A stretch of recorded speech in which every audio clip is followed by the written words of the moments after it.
দর্শক, এই মুহূর্তে আমি রয়েছি চট্টগ্রামের যে ডিবি কার্যালয় রয়েছে সেই ডিবি কার্যালয়ের প্রধান ফটকে।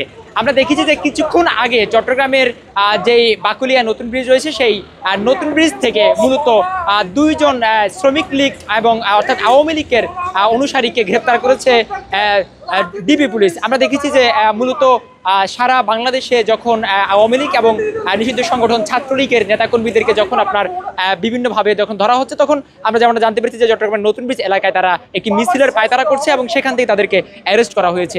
আমি যদি একটু আপনাদেরকে একটু বিষয়টা দেখানোর চেষ্টা করি যে আমি এখন মূলত এই যে ডিবি কার্যালয়ের যে প্রধান ফটক সেই প্রধান ফটকের সামনে আমি এখন অবস্থান করছি।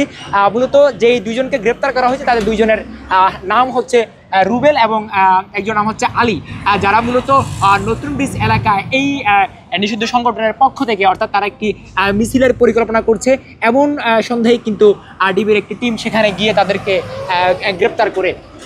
তো দর্শক, এই গ্রেপ্তার বিষয়টি নিশ্চিত করেছেন ডিবির দায়িত্বপ্রাপ্ত যে কর্মকর্তা রয়েছেন, তিনি কিন্তু বিষয়টি নিশ্চিত করেছেন।